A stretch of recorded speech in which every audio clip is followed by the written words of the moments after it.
Okay, good evening, everyone. My name's Ron. I'm an alcoholic. Welcome to the holiday edition Saturday night 1-hour speaker meeting. We'd like to welcome you all here. Tons of food. I think you guys know that we have a YouTube page, Conscious Contact Speaker Group. It's got speakers on there if you're too lazy to come out. You know what I mean? You can watch it at home and then do whatever you do at home. I don't know what you do. It's hard to work a program when you're like locked in a closet. Listen to this on speaker. You got to come out and be here. But anyway, what else could I talk about? I don't even know. Let's have some fun tonight. Nick's going to come up here and share. We've got a great speaker for you. Well, so he claims. So don't make no judgments till he's done.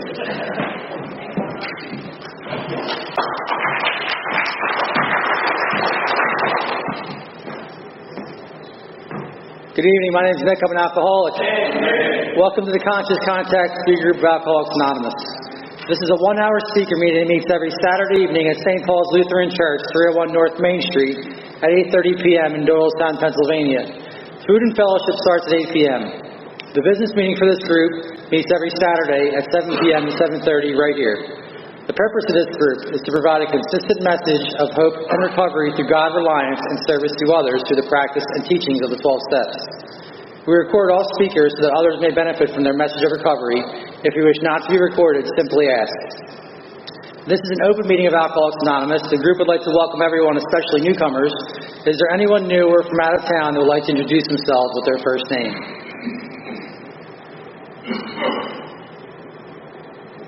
The Conscious Contact Speaker Group encourages sponsorship. Would anyone with working knowledge of the 12 steps and is willing to sponsor, please raise your hand. Thank you for your service. Are there any announcements for the good of AA? I have one announcement. On Monday in Quakertown, the Feet First Speaker Group is having a Labor Day picnic at 5 o'clock at the Mennonite Church on Allentown Road. Food, fun, fellowship, all free, and a speaker at 8 o'clock. If you want information, come see me after. We have meeting lists and big books on easy terms. Please see me or any home group member after the meeting. If you cannot afford a big book, the Conscious Contact Speaker Group will give you one at no charge.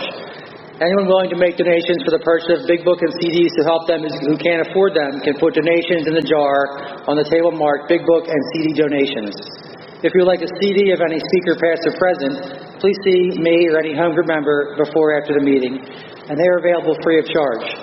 And now with that, I have Alan to come up and read the AA preamble.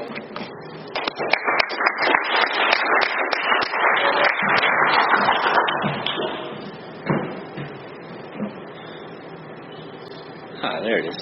Hey, I'm Alan, alcoholic. The AA Preamble. Alcoholics Anonymous is a fellowship of men and women who share their experience, strength, and hope with each other that they may solve their common problem and help others to recover from alcoholism.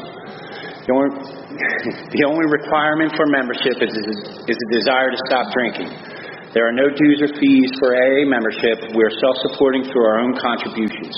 AA is not allied with any sect, denomination, politics, organization, or institution. Does not wish to engage in any controversy, neither endorses nor opposes any causes. Our primary purpose is to stay sober and help other alcoholics to achieve sobriety. All right. Oh, my bad. I have Steve to come up and read the AA 12 Steps of Recovery.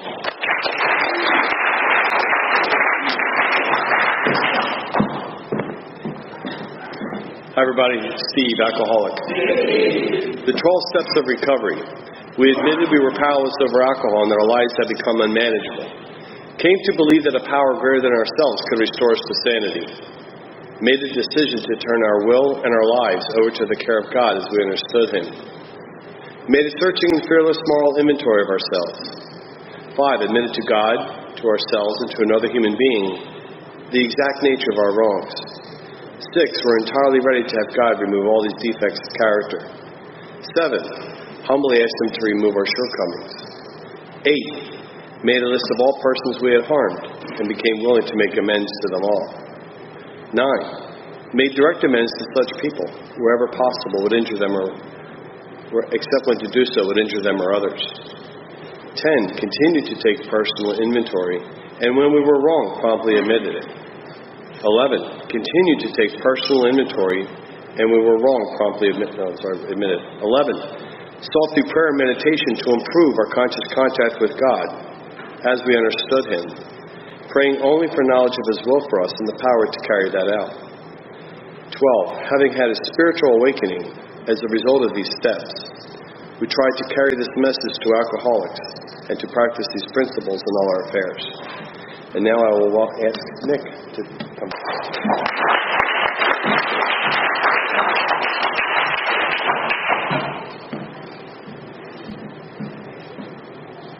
We have a 7 tradition which states we are fully self-supporting, declining outside contributions. At this time, I'd like to pass the basket.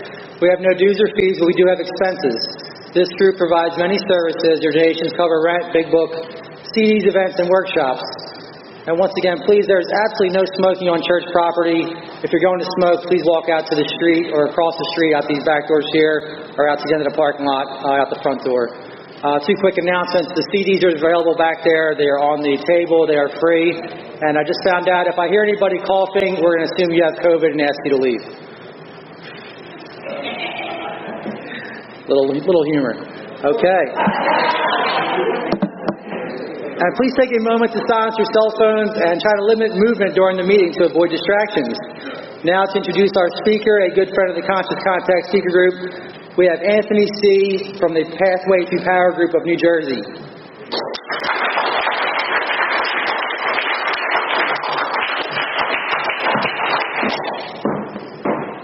Thank you, Nick. I'd just like to thank Ron and the Conscious Contact Group for putting this thing on tonight, making this thing possible, inviting me out to share my experience, strength, and hope. Good evening, everyone. My name is Anthony, and I am definitely an alcoholic.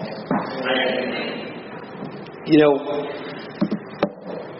really because of the grace and mercy of a loving God, I haven't had a drink since May 1st of 2016. I'm a member of the Pathway to Power Big Book Group, Middletown, New Jersey. We meet every Thursday at 7:30 p.m.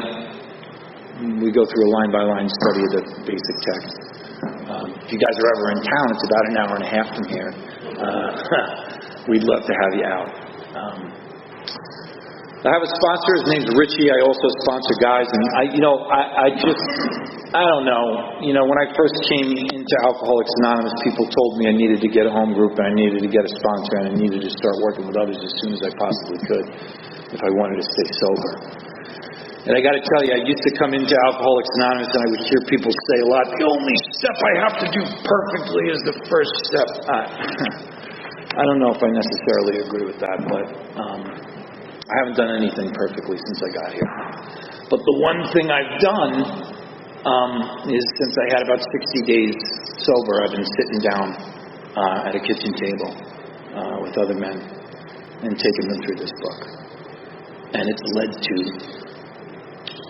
almost 5.5 years of sobriety. So I'm going to just start by reading something from the book, if that's okay. I'm going to read something from Bill's story, a little passage here from page 11. It says, to Christ, I conceded the certainty of a great man, not too closely followed by those who claimed him. His moral teaching most excellent. For myself, I had adopted those parts which seemed convenient and not too difficult. The rest I disregarded. You know, when I read that, this guy's laughing over here, but, you know, it is kind of funny because, you know, there were I was raised in a religious household, and I identify with this because there were certain things that I was kind of okay with. Like the golden rule was kind of cool. You know what I mean? Do unto others as you would have them do unto you. I always wanted to be done unto, you know, so I was cool with that. I was definitely open to that. You know, but the business of, you know, not having sex with anyone you're not married to, I didn't like that too much. So I just disregarded those things. And when I really think about it, that's kind of where I deviated from my relationship with God. I deviated from the spiritual way of life. I didn't want to be told what to do with regard to sex. Can I say that? Is that okay in an AA meeting? I think we all have sex problems, is what the book says, right? And so, But I come into AA years and years later, and that part where it says, I adopt those parts which seem convenient. I look at the wall and I say steps 1, 2, and 3. Kind of convenient, dude, right? I'm a little bit powerless. My life is definitely unmanageable. I'm looking for a little bit of hope, and make a decision to turn my will and life over to the care of God. I don't even know what that means, but I'm down with it, right? But I'm not writing an inventory. Anyone ever said that? I'm just not going to do that, man. And I think I'm pretty smart. I don't know, some people would tell you I'm not that smart, but I think I'm pretty smart. And I saw it coming, man. I saw the resentment inventory coming. I saw the fear inventory. And I saw the sex inventory. And I was not going to write a sex inventory, nor was I going to share that with another man. Anyone ever feel that way, by the way? Listen, man, it took me years and years. I came into my first meeting of Alcoholics Anonymous in 1995, and I was definitely a potential alcoholic at the time. I definitely was, And by the way, our book lumps those two, potential and actual alcoholic, in the same category, right? What I mean by that was I definitely had then, even though I couldn't identify it, this phenomenon of craving, right? I put one in me, and I just didn't know how to turn it off. But now I'm climbing into Alcoholics Anonymous, and I'm looking at the wall, and I'm treating it like an a la carte menu, right? 4 and 5, I'm just not going to do. I'm never going to get honest about those things, man. I'm just not going to do it, right? And then I look at 8 and 9, and I said, are you freaking crazy? Are you nuts? Man, I stole from every person I ever came across from in life. I took from everyone. I'm not doing it. I'm not paying it back. And then I'm coming into Alcoholics Anonymous meetings, and I'm listening to these guys, very pompous, getting up at the podium in there, saying that I haven't drank a drop nor smoked a joint in 17 years. And I'm like, this guy's full of it, right? Anyone ever think that? This guy, he's a liar, man. 17 years, he didn't even take a toke off a joint. What a liar, But then he has the nerve to say that God brought him to the place where he was. I just didn't want to hear it, man. And that same guy is saying, I paid back every person I ever took from. I paid back every dime I ever took. I'm just not going to do that. Not only did I not think it was possible, I just didn't want to do it. That's just plain and simple. I come into alcohol. Listen, I was one of those type 4 alcoholic and drug addicts, from that chapter 2 Wives where they talk about that type 4, that hopeless variety. The one that's drinking on the way home from the treatment center. The one that's drinking on the way home from jail. The one that just can't stop putting stuff in his veins. And he picks it up again and again and again. And people are just afraid, man. What happens if Anthony's feet doesn't come home? But oh my God, what if he does come home? What's that going to look like? I don't even know where I was going with that. What was I talking about? I was talking about something. Paying back people. I just didn't want to do these things. So when I come into Alcoholics Anonymous, all of a sudden, I got $1,200 at the end of the week because now I got a job. I have a suit. I can put a tie on, And the first thing I want to do is buy a cell phone. The second thing I want to do is buy a Tinder account. Right? Those two things usually go hand in hand, right? And it's I know it's not a men's meeting here. I only see a couple of women here, but it's funny when I go on Tinder, I do notice that there are women on Tinder too. You know what I mean? But that's all I really was interested in, I wasn't interested in making financial amends. So I came in, and for a very long time, I pick and chose my recovery program, And I got news for you. And if you don't believe me, and you're new here, try it. Try working your own recovery program. Let me know how it works out for you. And I'll be here if you make it back. I just came back. I took a trip to Colorado, and it was pretty cool. I had the opportunity to share a couple of AA meetings when I was out there, which was really a cool opportunity. But I also had the opportunity to go in and visit one of my old sponsees, And he's doing 20 years in a state penitentiary out in Colorado. That was the reason for my trip. And I was meeting with this kid. He was a 17-year-old kid. I was meeting with him once a week. And I can tell you, I took him through the bulk of the first step. We were somewhere in There Was a Solution, and he just stopped. And he looked up at me with his big brown eyes. And he said, Anthony, I just can't do this, man. I just can't I mean, you're telling me to go to meetings, you're telling me to do step work, you're telling me I need to write inventory. I'm 17 years old, man. I want to live my life, I want to get laid. That's what he said to me, right? Now, I look back at him, and I understood what he was saying. I did. I understood it. And I said, Andrew, I said, you have my number, and if you ever need my help, I'm here for you. The next call I got from him, he was in a county jail. And he was awaiting sentencing for an attempted murder charge. And he's been in prison for 3 years. It was the first time I saw him. He was so grateful to see me. But, you know, we go through this first step of Alcoholics Anonymous, and one thing that we really, the one thing I'm certain of, the one thing I know is truth, is that alcoholism is a fatal illness. You know, and if I leave it untreated, I'm either going to die or I'm going to become permanently insane. And 20 years in a state penitentiary is insanity. That I can assure you. So, I don't know where I start with my story. I'm going to tell a little bit of a story, right? That's what you asked me here to do, tell a little story.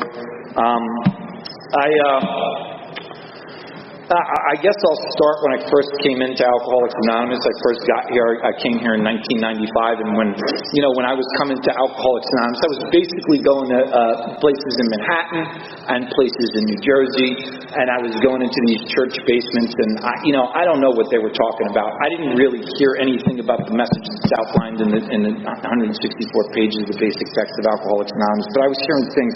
They were just telling me to keep going to meetings, right? And they were telling me, just try to go to 90 meetings in 90 days. No, they weren't saying just try to. They said just go to 90 meetings in 90 days, right? That's the. And now I thought this was my solution, right? I'm coming in here, and I probably I say I was a potential alcoholic, but the way it looked like is I was drinking daily. I probably had 2 DUIs at that point, and every once in a while I would just disappear and go on a crack binge. You know what I mean? That's what my life looked like, right? I never really could hold a job. I never really could. Anytime I got a paycheck, it was gone the very day. Anybody experience that, man? I mean, that's brutal, right? And so that's the way I was living my life. And I'm starting to crawl into these Alcoholics Anonymous meetings, and I know there's something wrong with me, but I'm not really sure what it is. And I'm starting to think that there's just something wrong with me. Anthony C. is just morally corrupt. I had sex problems, man. I couldn't hold down a relationship. Usually that money that I would spend, it would all be gone to booze and everything else that goes along with that. Sometimes it was women. And I could not live my life honestly. But the things I'm hearing when I'm coming into Alcoholics Anonymous are like, just go to meetings. Just don't drink and go to meetings. And listen, I'm not going to quit. Listen, if you're in this meeting and that's your program of recovery, fine. But, I tried those things. I kept doing those things. And I could not, it just didn't work for me. I was getting worse and worse and worse and worse and worse. I remember when I first came into my first meeting of Alcoholics Anonymous, and I would hear these old heads, and they'd say things like this. Man, I was a suicidal maniac. Anyone ever hear that? Anyone say that in an Alcoholics Anonymous meeting, right? And I'm looking at these people, I'm saying, man, I got a lot of problems. I do. But I'm not a suicidal maniac. I'm not like you. And then, I'm crawling in here at 40 years old. I'm not 22 years old. I'm not 27 years old. I'm not 32 years old. I'm 40 years old. And my life is still a wreck. I have a 388 credit score. I have no relationships. I mean, no one would touch me with a 10-foot pole. Forget about a sexual relationship. No one would even have a friendship with me. And I'm shocked. And now I'm a suicidal maniac. Because now I'm starting to think the only way to end this nightmare, I can't tell you the ways. You could only imagine the ways I decided I was going to do it. Sometimes I'd have fantasies about, a revolver, and sometimes I'd have fantasies about a syringe. It didn't really matter. The end game was to end it. I was just tired of feeling pain. It's funny, Ron asked me what I did for a living. I do work at a treatment facility, and I see a lot of these young kids come in. And this one young kid came in, and she was telling a story about how bad it was. Intravenous drug use, selling her body on the streets. Yeah, I get it, it's bad. It's bad. But come talk to me when you're 40 years old and you're still doing those same things. There's a difference. And I had to be pretty badly mangled. You know what? There probably were people carrying this book around when I first came to Alcoholics Anonymous. But if they were, I didn't want to hear the truth. And so I'm just going to talk about how I ended up. I'm not going to go on and on and on with all these war stories. I will say I suffered a lot of consequences as a result of my drinking.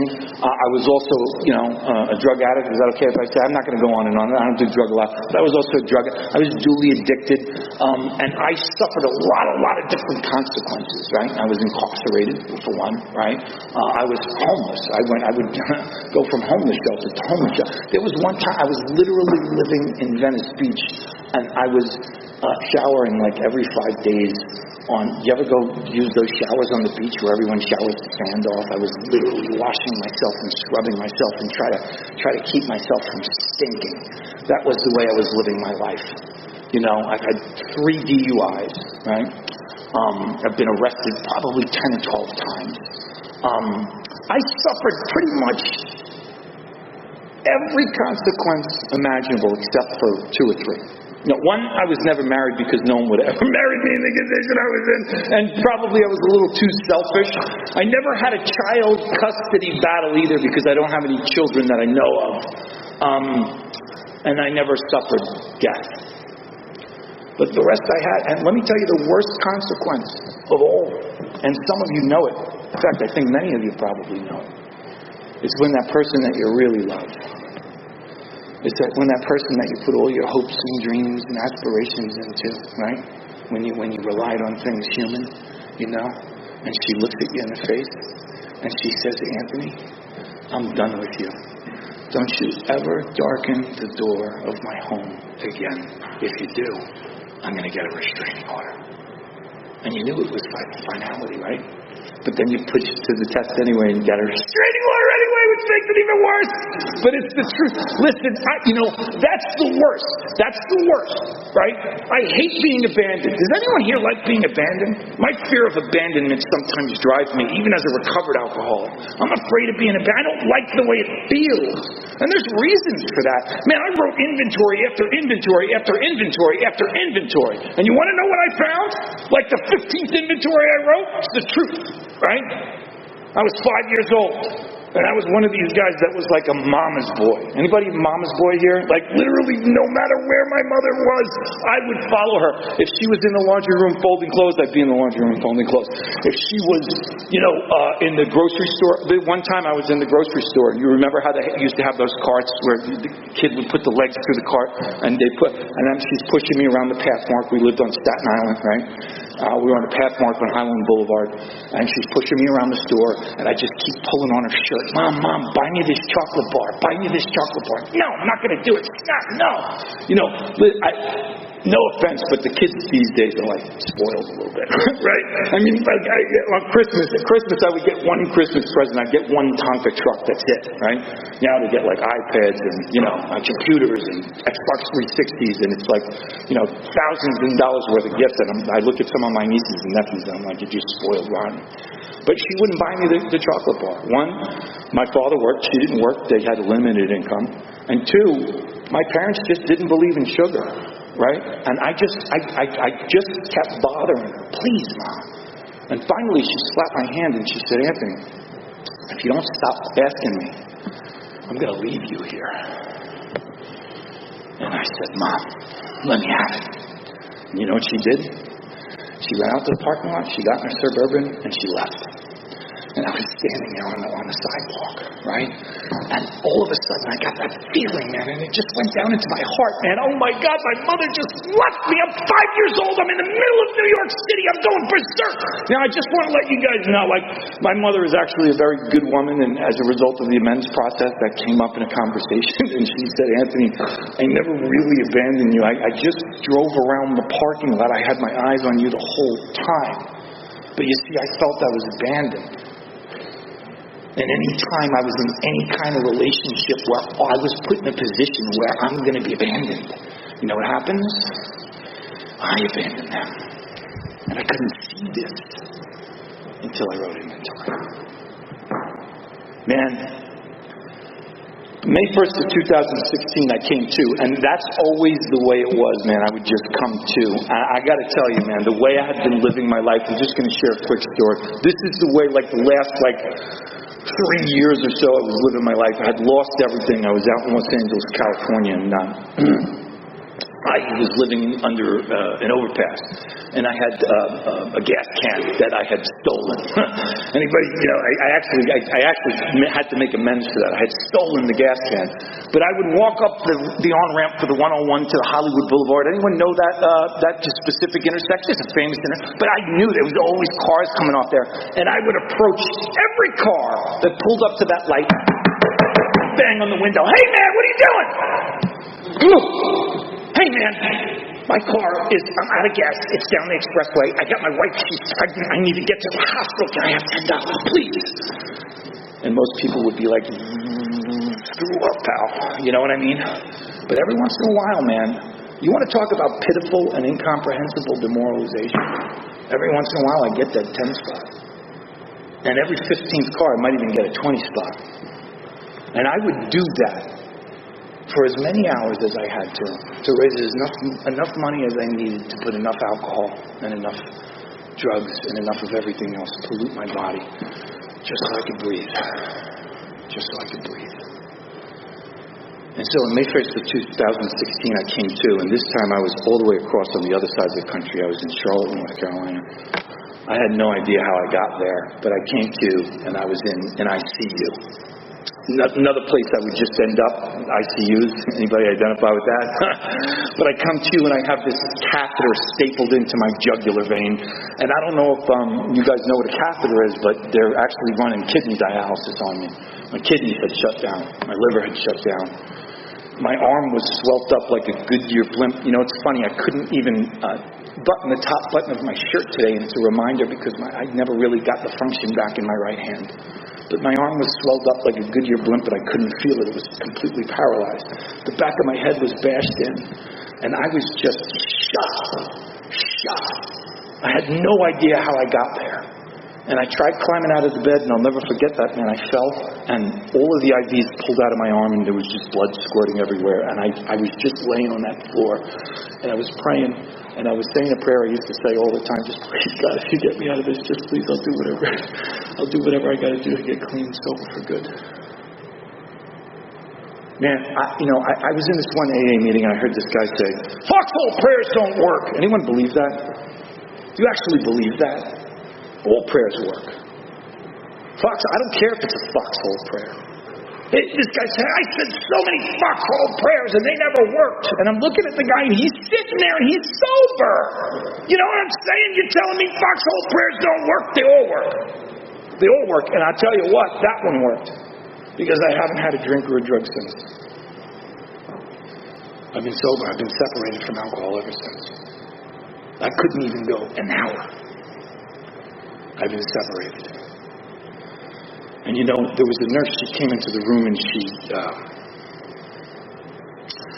I remember the woman's name, and I don't even look at her. She was like an angel, She buck naked, changes the little gown I had on. She sponged up all the blood. She laid me back in the bed, and she put a little hand on my head. And she said, you just lay your head back. Everything's going to be okay. Just rest. And, I was in that ICU for 2.5 months. Here's the thing. In the United States of America, they really can't throw you out of a hospital if you need, life, vital services. In other words, if they took me off that dialysis machine, I would have died. But something miraculous happened 2.5 months in. My kidneys started pumping again. And they started working again. They told me I was going to be on a list for, donors. But they started pumping and they started working again. And, what they do when you're homeless and indigent, and you guys know what that word indigent means? I love that word. I love words like indigent means like I didn't even have 2 pennies to rub together. You know what I mean? Like I didn't even have a quarter to put in the payphone. Like if you guys remember what payphones are, some of you young people, we don't have payphones anymore. But I used to, that's how I would, cell phone. I'd sit the payphone. I'd call people collect on the payphone. Literally. I can't tell you how many times I would call my mother and father collect. I didn't care that it would cost them $12. You know what I mean? Selfish and self-centered to the core. But what they do with an indigent person is they move you to a homeless shelter. And that's what they did. And, man, I'm just going to tell you the condition of my life in early May, mid-May, I don't know when it was, June, July of 2016. The condition of my life was like this. I had burnt every bridge in my life. My mother and father told me, if you come around my house, we're going to call the police on you and have you arrested and have you thrown in county jail. 1, because you're safer in county jail. 2, because I'm a liar and a thief and I'm abusive, verbally, physically abusive too, with elderly parents. That was me. That was the way I had been living my life. I stole from everyone. Sometimes I hear these stories where like people talk about, I came into Alcoholics Anonymous and everyone surrounded me. Listen, if that's your experience, fine. In the beginning, I think it was. But because I had burnt so many bridges and broken so many hearts in Alcoholics Anonymous, people didn't want anything to do with me anymore. They wouldn't touch me with a 20-foot pole. No one would invite me to the diner. They'd see me come into an AA meeting and they'd go sit on the other side of the room. Anyone that knew me. But there was one guy, and this one guy I had called my sponsor. His name was Tom O. And, man, I can tell you that, sponsors taught me a lot of different stuff, man. They taught me a lot of stuff about this book and the 12 steps, about the transformational process. They taught me about God. They taught me about the program of Alcoholics Anonymous. They taught me about unity and service and recovery, right, on the front of the podium. They taught me about having a home group and getting a commitment at the home group. They taught me about step work. They taught me about service, working with others, right? But the greatest lesson I ever got from this guy, he taught me about unconditional love. You guys know that power? Man, because I just want to tell you something, man. The stuff I was spewing out of my mouth when I called him from the homeless shelter that day, most people would just not be able to stomach a person like me. Oh, man, my mother and father, they're evil. You would not understand, man. They abandoned me. They won't give me any more money. They've cut me off. They threatened to call the police on me. My ex, my fiance. What a bitch. Man, I'm just going on and on and on. And let me tell you something. I had so much resentment with that young lady. I couldn't let go of it. But as a looking back thing, if I had a sister or a daughter or even a friend that was of the female of the species who was engaged to a man who could not stop putting a needle in his arm, I would tell her to turn her back and never look back. Turn your life away. And that's exactly what she did. And I was in a position where I was just abandoned by everyone. And I'm calling this guy from the shelter, and I'm going on and on and on and on and on and on and on and on and on about how all these people burnt me and they screwed me, and I'm full of resentment and I'm full of actually hatred. I hated the world. And he said something to me that day that I'll never forget, because a good sponsor, you know what they do? They try to help us see the truth. Right? When I come into Alcoholics Anonymous, the first thing they tell me is I need to have an experience with God. But before I can have an experience with God, you know what I need to have an experience with? The truth. The truth about me. And he says this to me. He said, Anthony, I'm not going to argue with you about your life. It sucks. He said, I don't know a single person that would trade their life for yours. Not a single one. Myself included. I would never swap my life out for where you are right now. He said, but you have to realize that your life is not in the condition because of your mother, your father, your ex. Not your ex-employers, not your brothers, not the people in AA. not your home group, not everything else I was going on and on about. He said, your life is in the condition it's in because of the choices that you've always made and that you continue to make and that you will continue to make unless you change. And the only way I know how to help you see that truth and to grant you the transformation that you seek is by taking you through this book. And you see, man, I was a guy, I was like one of those guys that would shoplift your recovery. You know anybody like that? You guys ever been that guy? Like, I'd come in and I'd hear Meredith speak and I'd say something really cool, right? And I'd shoplift it. I'd steal it, right? I'd clip it. I'd hear Ron share something about, making a decision, right? That sounds really cool. And I'd go all over Alcoholics Anonymous and I'd sound like a spirit guru. You guys know anyone like that, right? And the truth is, man, people would say, hey, man, you want to come by and share for 10 minutes on the second step? Oh, yeah, I'll do it, man. And I'd go in and I'd just, boom, I'd be talking about power greater than myself. And people would be coming up to me after the meeting, shaking my hand. Dude, you sound great, right? And then 2 days later, people would be like, what happened to Anthony C? And some guy in the room would be like, I don't know, something crack or something. You know what I mean? Like that was my life. And I was a fraud. But I did have a little bit of an experience with this. At one point I had almost as much time as I have now, and I was doing a little bit of this work. I really was. I had an experience, some experience with the 12 steps. And I had some experience with sponsorship. I had some experience with inventory. And I had a little bit of experience with God. But, my sponsor told me, he said, everything you think you know about all these things, it's not helping you stay sober. In fact, it's blocking you. It's blocking you from the power. It's blocking you from a life of recovery. And he taught me a prayer, and I have it written in the front page of my book. And listen, man, I'm just going to give it to you. In a lot of you know it. It's called the Set Aside Prayer. God, please help me, because I need help. Please help me to set aside everything I think I know about me. Listen, I thought I knew a lot of stuff about me. And this is the way it usually looks for me, right? I had one voice in my head and it would tell me stuff like this. This guy, Anthony C., is actually pretty tall and he's pretty good looking, right? You know what? In fact, anywhere I go, I feel the female eyes checking me out. And you want to know something? I'm actually pretty smart too. And I'm a pretty good communicator, right? And listen, man, I just got a little bit of an alcohol or a drug problem. That's it, right? And if I could get rid of that, there's not a woman in the room that wouldn't want to marry Anthony C., right? Delusional. But I had this other voice, right, on the other side, and it would compete with that voice, and it would tell me things like this. This guy, Anthony C., is not a good-looking guy at all. In fact, he's getting kind of old, He's a little beat up. He was on the street all those years.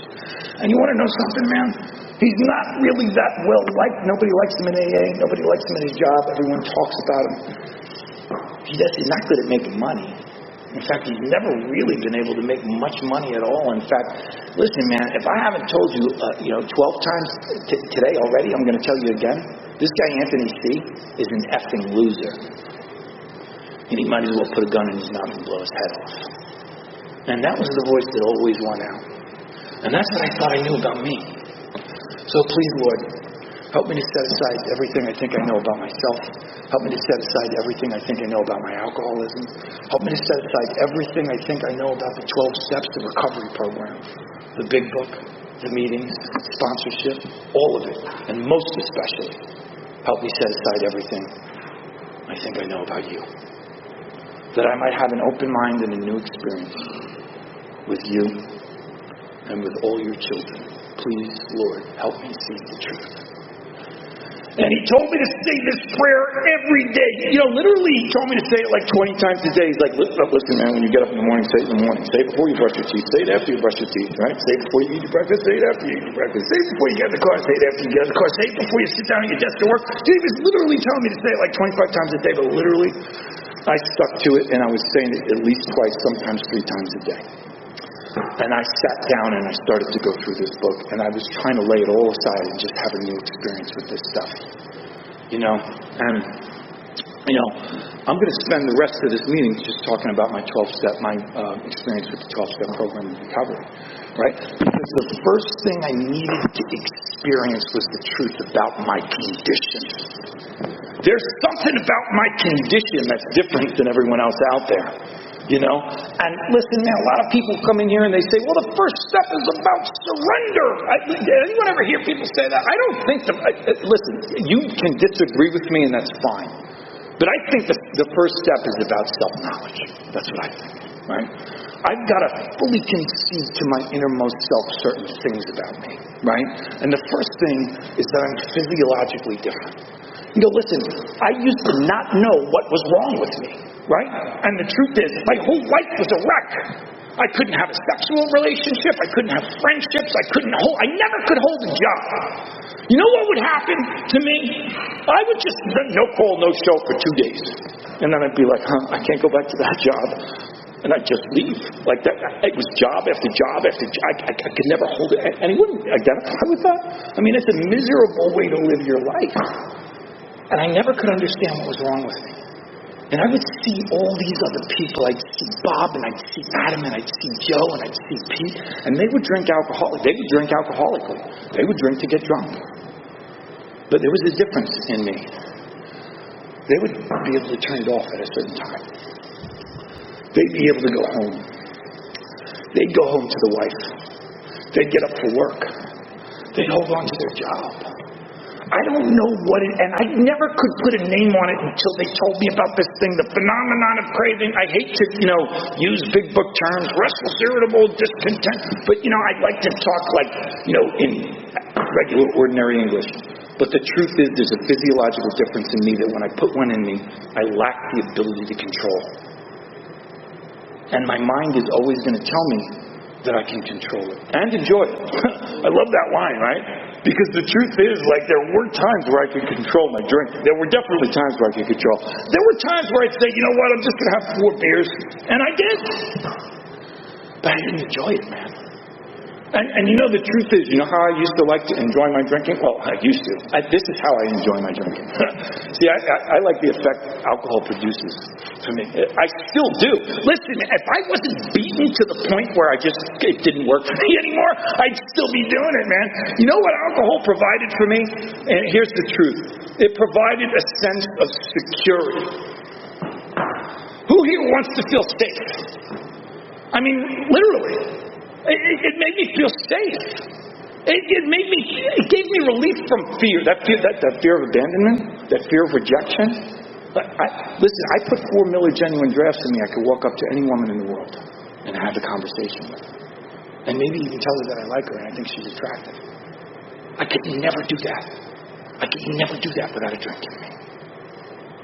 But the problem is, the way my disease had progressed is the way I enjoyed my drinking is I was like one of those people that was just like a danger to himself. You know those people that just disappear for 72 hours? Nobody knows where he is. Phone goes off, right? He's probably somewhere in an extended stay hotel, right? There's bottles and syringes and glass pipes and people coming and going, right? Nobody knows where he is. Nobody knows if he's dead or alive. That's how I enjoyed my drinking. But my mind would tell me that I could both control it and enjoy it. So I have a physical problem, I have a mental problem, and I'm pretty much screwed. And I understood about my first step, and when I really had an experience with this, and I really understood when they say I had to fully concede to my innermost self that I'm an alcoholic, this is what it means to me.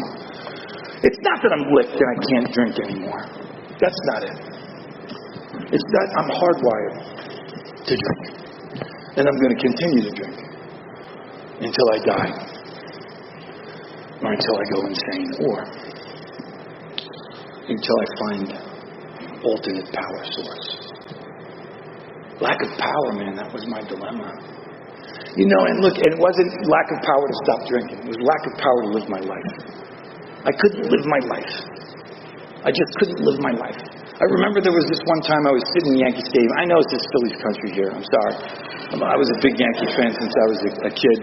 And I was in the safest place I could imagine. I was sitting in Yankee Stadium, and I was sitting with my best friend in the world, this guy Mike F. He's in our fellowship. He doesn't mind if I say, I'm 6 months sober. I'm engaged to a beautiful woman. right? And I have a job that I'm making money, and, I'm sitting in this place, and I'm actually saying out loud, like, I don't know how I'm going to be able to do it, Mike. I just don't know how I'm going to be able to do it. I'm not going to be able to be blah, blah, blah. I'm not going to be able to be a fiance. I'm not going to be able to be a husband. I'm not going to be able to be a father. I'm not going to be able to pay a mortgage. I'm not going to be able to have a career. I'm not. And that was the way I lived my life, just all these voices of fear talking to me all the time. And he looked at me and he said, Anthony, don't you understand you don't have the power to do any of these things? Not on your own. That you've got to tap into a power greater than yourself. You've got to tap into a power greater than yourself. And I couldn't understand what he was saying at the time. And I left Yankee Stadium. And I disappeared in the South Bronx. Anybody know the South Bronx? Yeah.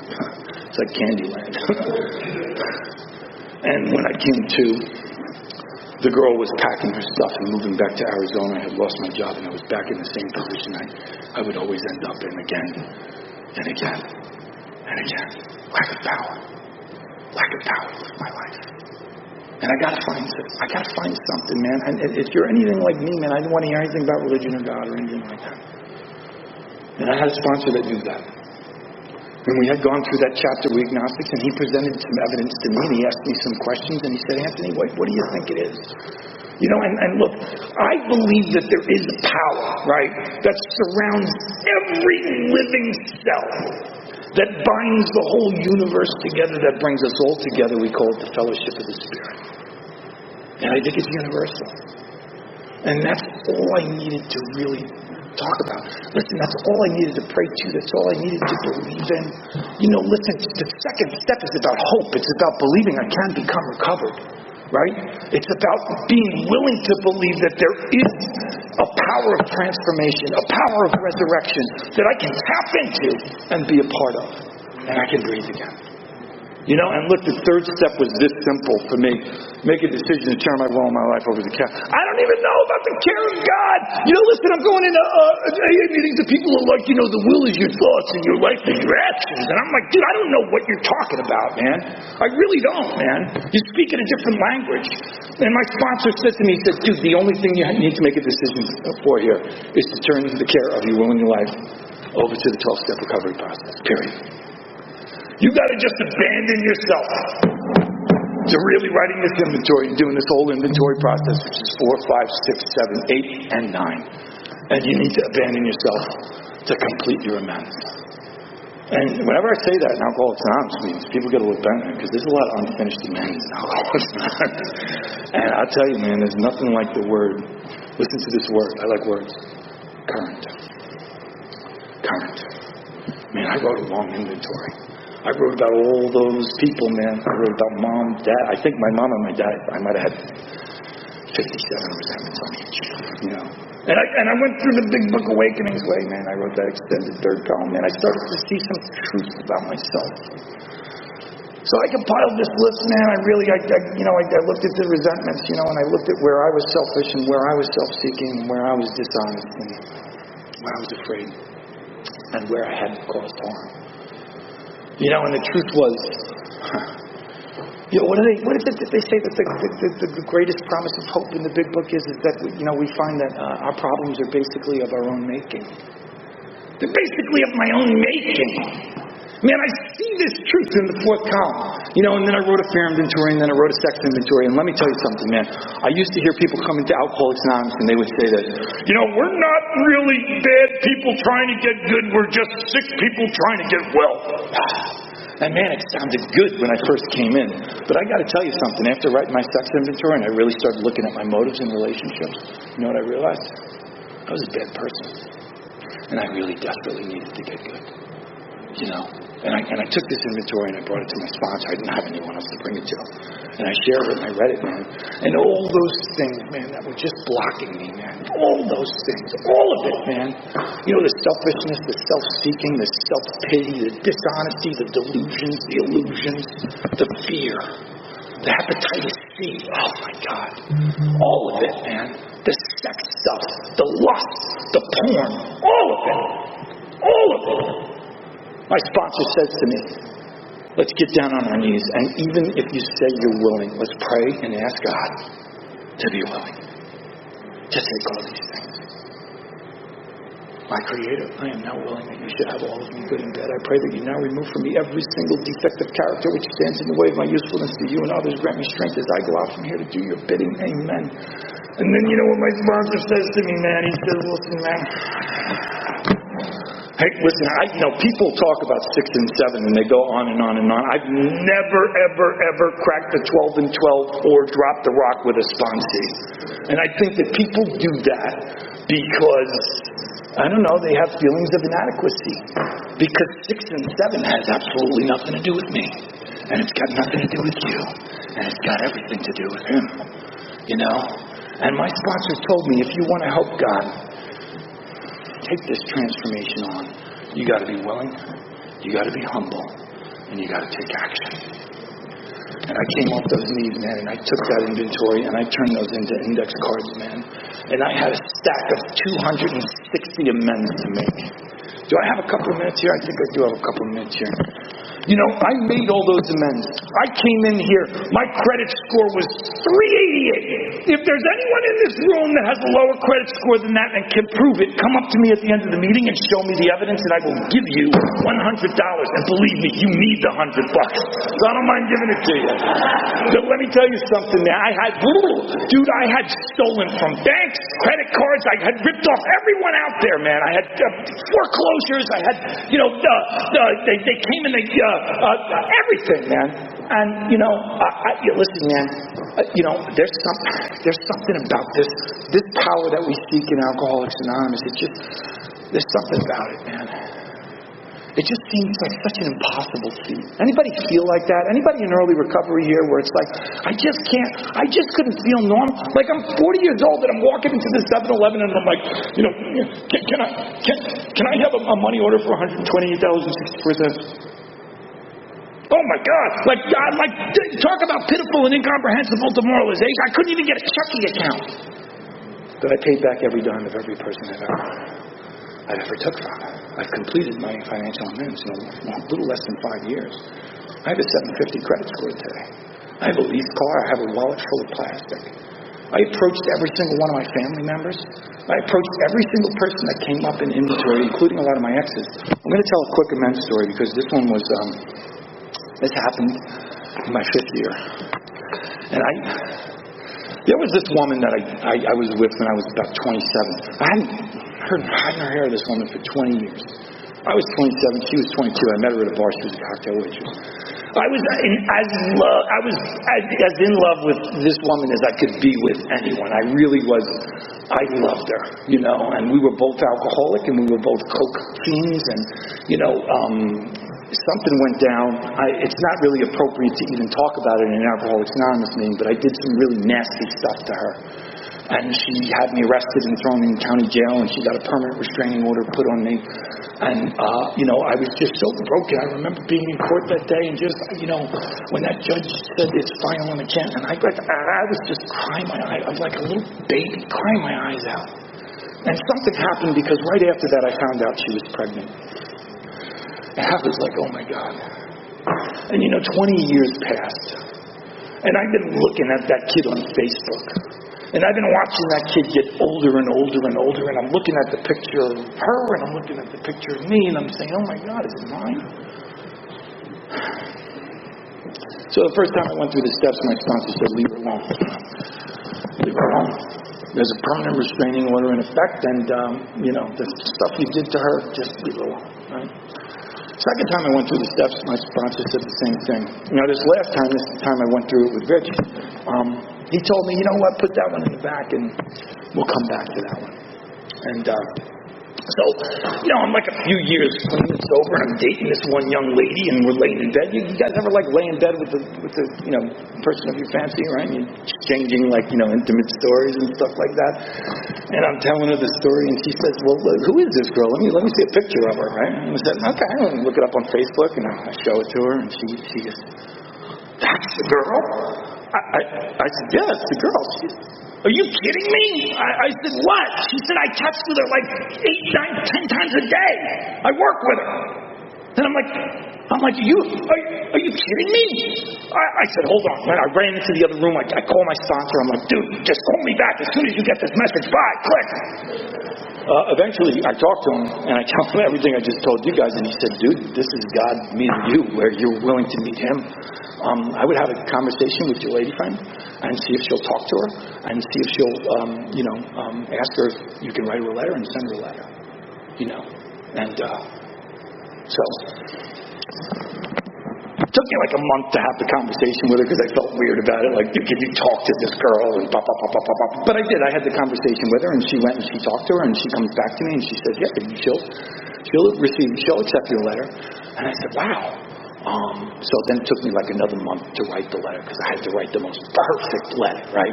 And I did. I wrote a really good letter, and then what I did was I shoved $400 in the envelope. And to be honest with you, I didn't even know like if I owed her any money, but I just ripped off everyone back in the day, so I had to owe her for something. So I think that's just like a pretty good philosophy to live by. And so I send the letter, right? And that very day I get a text on my phone. Hey Anthony, what's up? It's Kristen. I got your letter. Can we talk? I run down to my sponsor's office, and I'm like, dude, she texted me. And he's like, dude, relax, man, breathe. He said, breathe. Go tap into the power. Go to God. Ask for strength and direction to do the right thing, regardless of the consequences. And then go up to your office, sit down, dial the number, and listen. I was always asked to, my sponsorship lineage, listen, there's 3 questions you need to ask when you make an amends, man. These are the harms I'm aware of. Now, if you'd like to tell me how these things made you feel, if you'd like to, now's the time to tell me. Whatever it is you have to say, I can take it. 2, if there's anything that I overlooked or left out, let me know about it. And 3, what do I need to do to make these things right? It's funny, like, I used to have this is a whole different thing. There's a whole different amends right here, but I had this one girlfriend, and what she used to, I used to take from everyone. And when I say I took from everyone, I didn't just take their money. I would take their spiritual stuff too, right? Like I'd steal their hope. Like, what I'd take a lot? People's security. And I remember I had this one girlfriend, what she said to me? She said, Anthony, I just want to feel safe. I don't feel safe with you. And frick, man. When I made that amends and I asked her how I can make it right, what she said? She said, Anthony, you can't possibly give back my security. But what you can do is give it to the next one. So, I'm in my office, and the call comes in. And man, I got to tell you, I just want to explain. When I read through A Vision for You, and it says on page 164, obviously we cannot transmit something we haven't got. I used to think that they were talking about knowledge of the book. Dude, I could know this book inside and out. You know what that does for me? Absolutely freaking nothing. 0. That $4 will buy me a cup of coffee at Starbucks. Oh, and by the way, that was on my resentment inventory. I got to pay $4. Starbucks for a regular cup of coffee. It was. I had pages on Starbucks. But so she calls me, man, and she starts telling me, Anthony, I don't remember it like this. The only thing I remember, is when you were on the couch and you would play Blackbird on the guitar and you would sing to me. And those were some of the best years of my life, and I'm so sorry for everything that happened between us. And she said, I read in here about, the child, and she said, I can understand why you would think she was yours, but see, I wasn't living right back then. And before we even broke up, I met another guy in a bar, and he was an alcoholic. And he got me pregnant, and I married him. And I divorced him because he wasn't good to me. And then I met another guy in a bar, and he was an alcoholic. And I married him too. And he wasn't very good to me, put his hands on me. And I divorced him. And now I'm on alcoholic number 3. Man, I walked around hating this girl, man. Hating her. For years and years and years and years, I blamed her for a lot of my problems. Man, when they say, obviously, you cannot transmit something you haven't got, I don't think they're talking about knowledge of this book. I think they're talking about the power of unconditional love. I think they're talking about the power of forgiveness. And I received it on that day. I used to come into Alcoholics Anonymous and I would hear people say these silly things, man. And then one of the things they would say was, man, I got to learn how to love myself before I can learn how to love you. Anyone ever hear that? I got to learn how to forgive myself before I can learn how to forgive you. Listen, man, if that works for you, fine. But I spent a lot of time loving myself. And I spent a lot of time forgiving myself. And what I needed to experience was a blast of God's love and a blast of God's forgiveness. Now I got something I can give away. That brings us to the end of the hour, and I hope I brought you a pretty good message, pretty good meeting of Alcoholics Anonymous. Should I turn the meeting back over to you, or should we just close it out, Ron? Okay.